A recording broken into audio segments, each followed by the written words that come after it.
All right, so this is Wednesday, looking ahead to a couple of days of local racing. On Wednesday, we are talking about racing on the poly track at Hollywood Bets Greyville.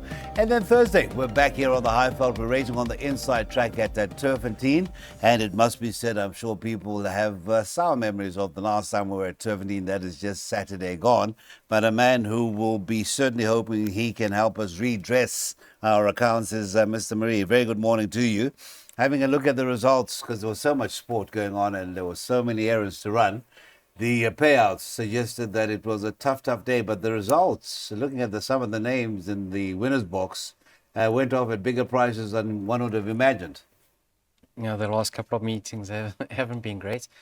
Is that, I'm sure I tipped the PA a few times though. I would not dispute that at all. Are we talking about Saturday's meeting? Yes. On the stand side track, I'm sure. Oh, beautiful. Well done. Anyway, let's have a look at the reruns for race number 1. Buffalo Dream is the first of a couple of Buffalo Bill Codys in the race, and we're going to that only run. Mr. Marie, you can take us through the that only run.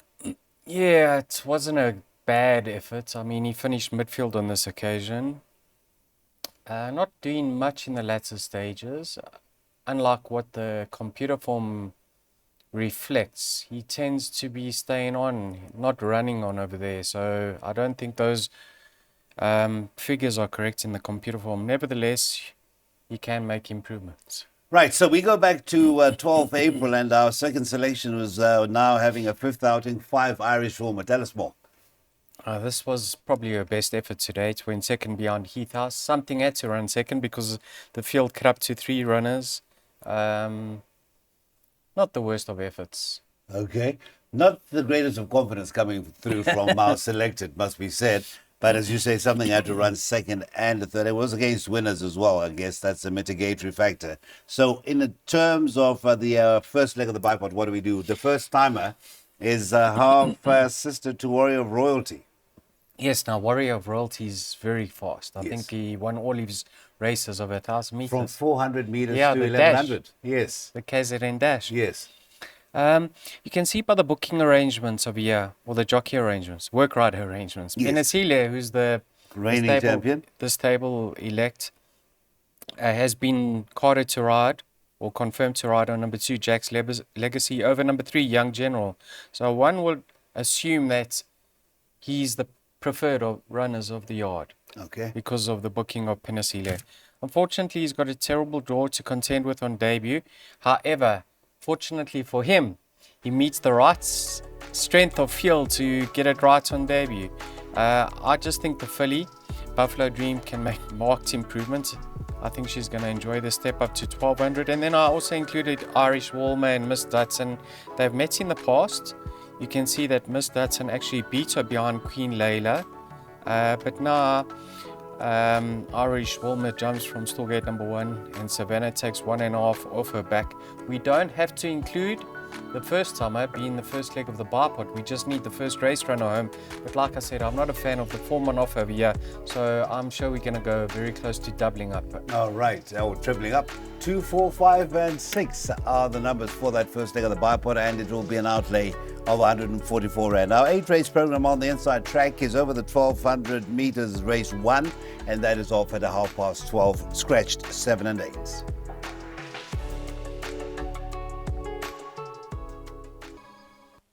Right, we have a scratching in race number 2, the first leg of the PA, and that is number 8 of Dundee. That leaves us a field of 7, and we have a jockey change. Deputizing for Jockey Mbuto will be Michaela Michelle with her allowance of 1.5 kg. Now, as far as betting is concerned, the 7 up and up, that is at 18-10. Number 1 is Empress of Peace, that is at 2-1. Then the 3, Me and You, that is at 22-10. Talk about Me and You, that will be the subject of our first rerun on the inside track on the 29th of June. And that was second, just under a length, to Feast of Berries, Mr. Marie. Yes, nice improvements in her second start. However, I'm not a fan of this form line, so I just wanted to show the viewers that she was game in the finish. She was staying on in the latter stages. But like I said, the jury's out.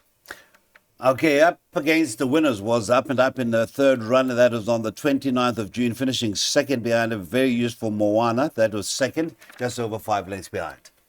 No doubt her best effort to date, and that's due to the fact that she appreciated the step up in trip. Look towards her inside over there. That's Winter's Voice, I think it is. Winter Voice.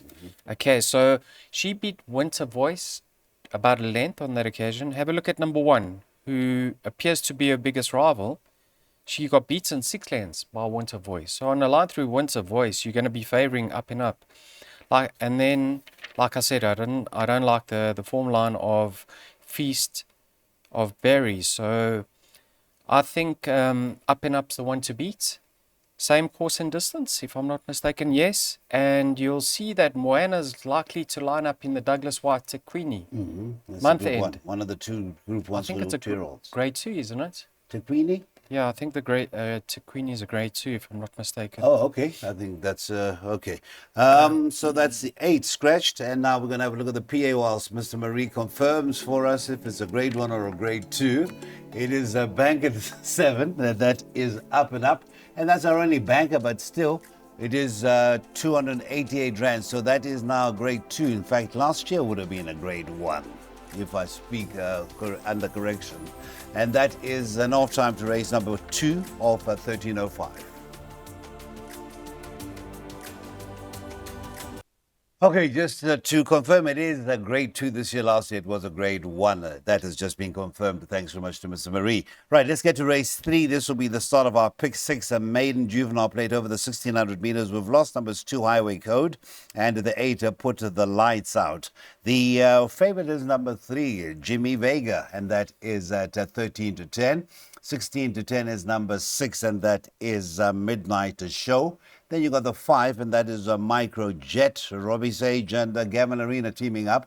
That is at 8 to 1. Let's go to our reruns. We're going to go to the last showing of Jimmy Vega on the stand side track over the 1400 meters behind the Lucky Udalakis trained Master Smoker, Mr. Marie.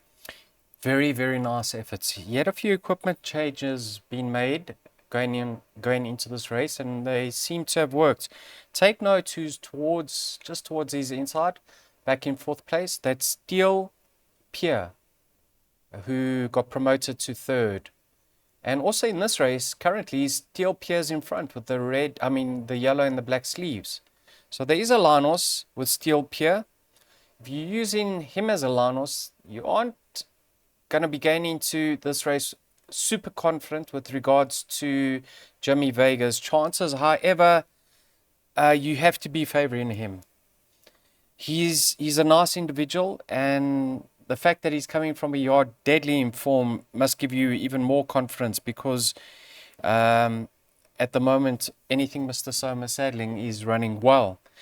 Based on the replay we saw, that was on the stand side track over 1400, he finished that race off well. Now he's been stepped up to a mile, so that has to be another positive. It looks like he's going to get it right one of these days. We saw Brave Warm win from that form line, so I'll give him a strong winning chance. Okay. And Midnight Show, though, so now is that going to be a backup, or are you just going to go? I have put him in. I've got a preference for Jimmy Vega. Yes. But I liked what I saw from Midnight Show with the blinkers.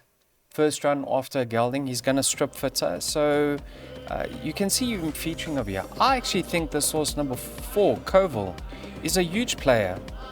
Mr. Pandarum steps him up from 1,000, 1260, 1400. Last time out, he was just out of his ground. I know it was a congested finish in the closing stages, but I liked what I saw. And being out of a Giant's Causeway mare, I think he's crying out for the extra.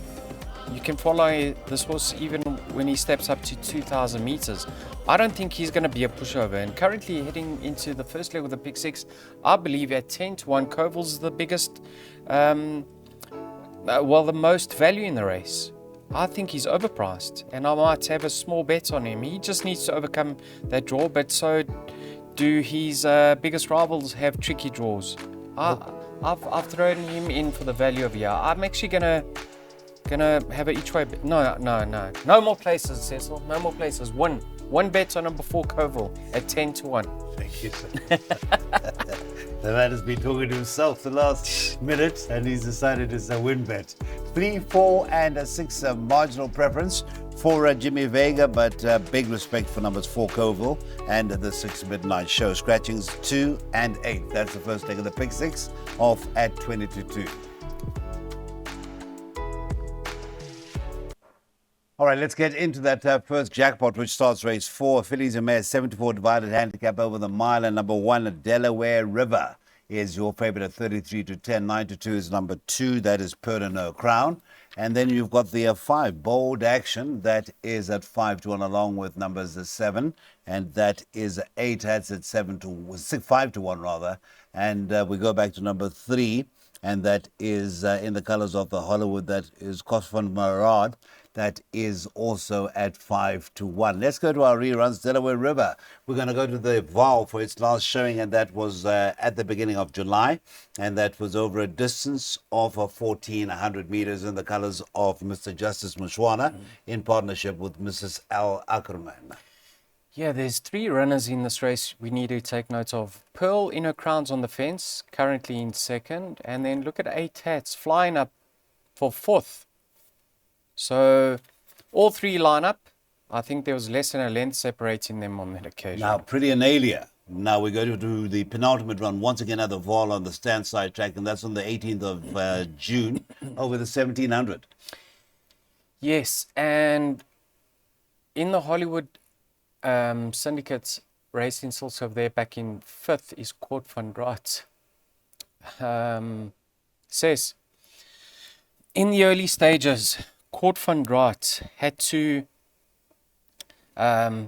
be given a chance because of her, I think she was drawn 10 out of 10. 10 out of 10. She was given a chance and she found herself too far back. She moved up to a point and then her run just petered out. Now she's having her peak run. She's on the inside track where she's been successful before when she broke her maiden. And look at the draw this time round. So she's not going to have too much to do, unlike what happened in that race. So I'm expecting her to reverse the form with Pretty Analia. That's why we showed that replay. Then with regards to that run that we watched behind Beautiful Rania, Delaware River, this filly, she's always thereabouts. She's a trier of note, and have a look at her breeding. She's out of a Fort Wood mare, and she's been stepped up to a mile for the first time.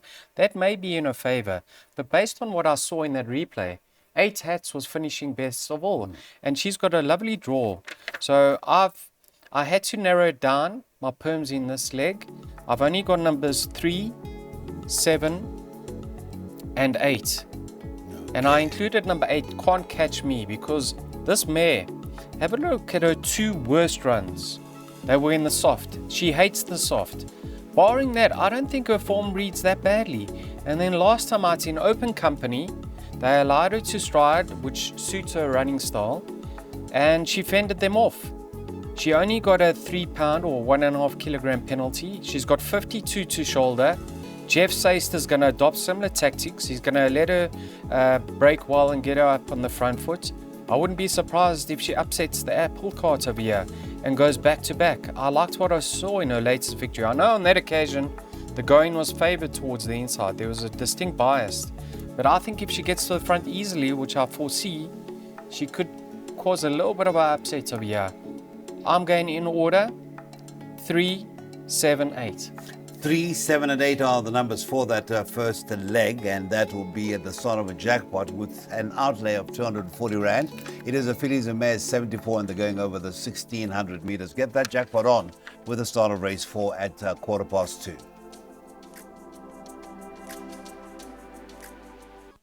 Fillies and Mares, the 95 divided handicap is where we head to next, and that will be a chance to get involved in the final jackpot on an 8-race program. Race number 5 over the 1,600 meters off at 10 to 3.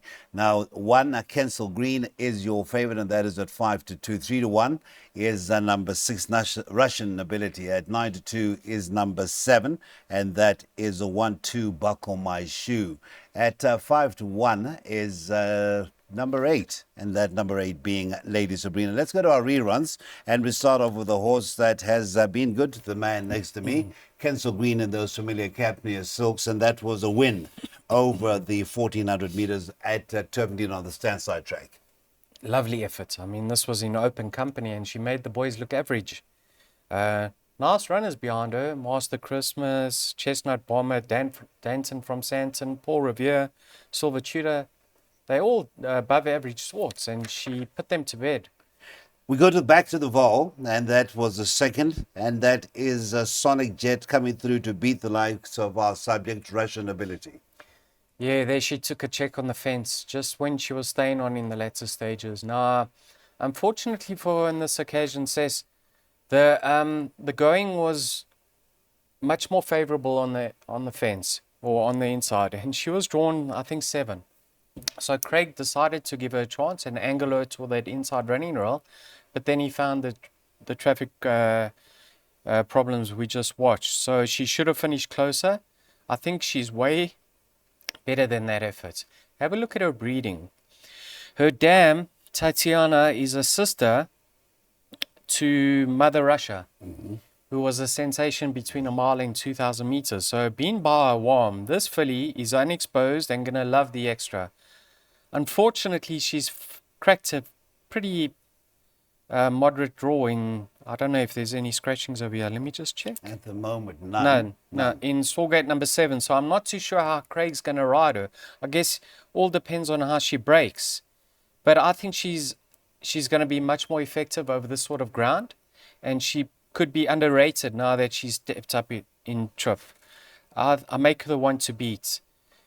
Kensal Green's in great form. You know, when she won her maiden, Tony came on air and said this filly, she's above average, and she's proved him right. I mean, she's won 4 races up on the Highveld and she's still improving. She did, however, get another 3 kg penalty for her last victory. So she's got a big mass to shoulder, but she can possibly do it again. Julia Tango is not without a chance. I think she's actually better on the turf, and her comeback effort when winning at the Vaal Classic track was impressive. So I've added her. And then I watched 1-2 Buckle My Shoes' latest replay. You know, going through the 400, she was caught flat-footed, and she really found a second gear in the latter stages. My concern, although she's won on the inside track, based on what I saw in her last start, she may be better with a longer running. But Muzi with 52, gonna strip fit her, coming from a yard that's deadly in form at the moment, is also included in my perm. So I've gone all of numbers 1, 4, 6 and 7. Russian Nobility does have the bend experience. I just wish she was drawn a bit better, because then she would be my clear-cut first choice. All right, and that's an outlay once again of 240 Rand, but it is a higher grade. It's fillies and mares divided 95 over the mile, off at 10-3. That's the start of Jackpot 2.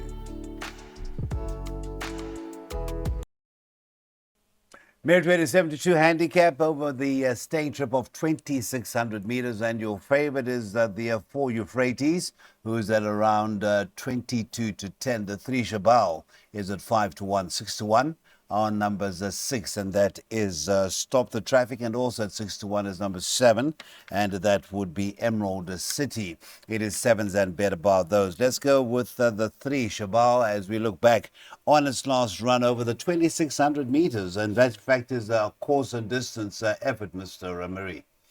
Yeah, quite a few in here that didn't get a blow in. I mean, Corrupt took this race by the scruff of his neck from the jump, and they never saw him. Not a bad effort back in third. I mean, some nice sorts in there. Green Machine, Repetition, Samuel Sharp. And he was far from disgraced, was Shabal. Euphrates, Tony Peter, Swiss Guard Racing Syndicate colours. Yes. One will say he finished last on this occasion. But you know that Inflamed is rated 112, whereas he's rated 70. So that equates to like 42 pounds, 21 kilograms, and you only got 6 from him. So he was like 15.5 kilograms out with with the Inflamed. So, you know, a small field like that can flatter the results somewhat. But I was very pleased with that effort. And that was his second run after layoff. Gavin's only sat aboard him once. And despite things not really working out for Gavin on that occasion, he got the job done, got up in the latter stages. I think he's a tricky ride, so Gavin, I think, suits him, and he's now having his peak run, and I expect him to actually reverse the form with a few on that repetition run, because now he's peaking and Gavin aboard, so I think he can come up trumps this time round. I do give number one a huge chance over here, and that's Deception Pass. I just think he's been racing against much stronger. His ratings come down to a 75. Along with that, Rachel takes 1.5 off his back. And I liked what I saw in his last start. Even his run behind Kutsu on the inside track was a great run. He's probably going to have to give weight and start, because I'm sure the instructions will be to give him a chance. So if they do go very quick, that will suit him, and I expect him to be staying on best of all. A little bit of a sneaker here could be number 8, Nuclear Force. He loves this course and distance, doesn't he, Cess? 5 goes for 2 wins in a second. And Marco takes a ride, 52.5 to shoulder. Storgate number 1. Unfortunately, last time out he was trapped wide throughout the running of the race. And please take note, there's equipment change. Blinkers are on. Blinkers are on, and he's worn the blinkers in the past, but you know, he's an old soldier, so maybe something like that can just tweak it and get a resurgence, or bring spark some life in him. I'm not too sure, but he's gone in too. It's a tricky race. I am leaning towards numbers 1 and 4 as my top 2 selections, but I can't really leave out DJ Junior, Shabal, and Nuclear Force. Talk about DJ Junior, as we mentioned earlier on, jockey or apprentice Sambuto is not riding, so the beneficiary of a chance rider will be Mr. Kobedi Dihaba on number 2 DJ Junior for Eric Verdeniz, who also saddles one of the sneakers in the race, and that is the 8 Nuclear Force. That is the last chance to get involved in a pick 3. Merit weight is 72 over the 2,600 meters on the inside track of Turffontein. Okay, so we get into our penultimate event tomorrow afternoon, and that'll be race number 7 at TAP Telebet 01107403000. It's the 94 for fillies and mares over the 1,200 meters, and looking to make it back-to-back victories will be the 2 Lost for Words in the informed silks of Mr. Trevelyan Pillay, along with partners M. Blumstein and Mr. Dynage and Sammy, as well as Kenny Governor. I mentioned those 3 because I see the partnership has been restructured, and they are at 5-2. Number 1, Valentina Balducci, is at 5-1. 5-1 is number 9, and that is Crystal Grove. We're going to go to Crystal Grove's last run on the 27th of June on the stand side track over the 1160, and that is highlighted in the colors of the ASSM, Mr. Marie. Yes, I don't think this was a bad effort. You know, apprentice Blaine Marks Jacobson tried to keep her covered for quite some time, and she was staying on when she was switched towards the outside. Nice effort. Back and forth, very nice effort. In form, Lost for Words, and certainly that day the money was down. I think it was a double for the ownership because it won with Give Me Some Luck earlier on. Yes, right down the inside is Mr. Poe's Blizzard Snow. Yeah, like you said, there was so much confidence from the yard on this occasion, and Michelle got the job done. Lovely filly, lovely improving filly. Unfortunately, she cracks a terrible draw on the inside track. So that's the only reason why I've added a few, because I'm not too sure how green she's going to be around the bend, and if she's going to get any luck from that outside barrier position. I think if it was up the straight of 1160, we'd go into this race with a lot of confidence, because I believe off her current mark, being a likely race 4-year-old, she's under the radar. So I like her chances. But in saying that, Blizzard Snow in her penultimate start beat Lost for Words, beat her beyond Captain Salvi, and he's better off at the weights. But on the last encounter, she should have her work cut out to reverse the form, because I don't think the turnaround in the weights is going to be sufficient. And you can see over there, Lost for Words won with a bit in hand. What But happened Bislett- to Valentina Balducci? I'm sorry to interrupt. I'm not too sure. It's key. Maybe she's better around the bend, sis. I don't know. Yet she won her debut up the straights. I think she's. I don't know what to make of that. It's hard to see her feature less than 3 weeks later and being able to turn around the form. Blizzard Snow on the inside track over this course and distance, she goes extremely well. And she's got bend experience, so I've included her. But funny enough, I'm leaning towards the bottom weights over here. Crystal Grove, with the equipment change, she's put in 2 lovely efforts. And last time out, if you recall, the race was delayed. I don't know if she was above herself or something happened while saddling up, but she was the last to get down to the start, and I thought she ran extremely well. Look at the weight she's set to shoulder, and she's drawn well. I think she has to be taken very seriously. And strictly on their penultimate start, when Sigrid Swing got beaten 2 3/4 of a length, she met so much traffic problems on that occasion with Wes. I mean, it was so unfortunate with what happened to her. And now she's 2.5 kilograms better off. I think if there's going to be an upset in the race, I think it's Sigrid Swing. And I cannot believe she's been priced up there 20-1. I think she's gonna fight out the finish. Once again, value in the race, number 10, Sigrid Swing, 20-1. Have a small nibble, you can't get hurt. Win, no place. 2, 5, 9, 10. And I love the way you save the best for last. That is the first leg of the double, and then we're going to discuss that second leg, which has 2, 3, and 6, and that would come up to a 12 Rand outlay. All right, so we're going to bring the curtain down with a look at race number 8 on Thursday. It is on the inside track, and distance is that 1,200 meters. Next turffontein race meeting is Tuesday, the 21st of July, so that tells you no turfies over this coming weekend. Now, looking at the betting as we have it, courtesy of Betway, number 6, and that is Winter in Auckland, following up on a win, which I will update shortly, is at 22-10. Number 3, that is Bridget Ann, is at 7-2. 7-2 is number 2, and that is Triple Faith. Right, let's go and have a look at number 2, Triple Faith, and that is on the inside track, course and distance, and that's in the colors once again of TKP Racing, Trevor and Pillay. Yeah, some nice individuals ahead of her. The Bronx Bull, nice 2-year-old. And then Antonio Gaudi. He was weighted to go well on this occasion. And look at her. She fought hard in the latter stages. I think that was a lovely effort over the course and distance. Now we're going to have a look at Winter in Auckland. First run for Tony Peter x James Crawford. And that was over the 1160 just Saturday gone on the stand side track at Turffontein, and that would be nearest to camera.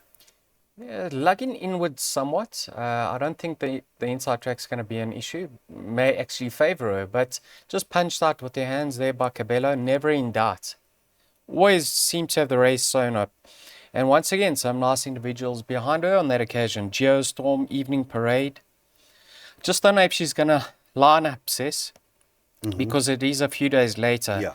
And that's the reason why I included both of numbers 2 and 3, because if she doesn't, I don't want to only have one of them going into the last or rely on the toad favourite. So I included numbers 2 and 3 of your Triple Faith. Like I said, that in that rerun we watched, what makes it even more encouraging is that she was overdoing it in the early stages and she still finished the race off. So I think she's always been highly regarded, and now that she's taken some time to strengthen up, the pennies finally dropped for her, and you can follow this fully. She may be able to win a few in her career. Bridget Ann, going into her last start, I wasn't a fan of her. I played to beat her on that occasion, but yet she thumped the field and she won so well. And she was exposed without any cover, and she challenged early, and she ran all the way to the line. I know the winner from that form line won a work rider race, but I actually had a look at the time, and her time on that occasion was quicker than Nightshine, who carried 3 kgs less than her. So strictly on what I saw last time out, I actually think this filly's turned the corner, and and he's one to follow. I always had my doubts over this filly, but I actually think that she could go on with it now. So that's my trifecta boxed, numbers 2, 3, and 6. Let's see if Winter in Auckland does back it up. I'm a little bit skeptical with the jockey arrangement, so that's why I've included the others in my perms. Okay, so that is 2, 3, and a 6 trifecta boxed, and all things being equal, Winter in Auckland would have taken that victorious stable debut which was just last Saturday. That's been Darryl and his thoughts for the Inside Track meeting tomorrow, and that is Turffontein Racecourse, 16 July 2026.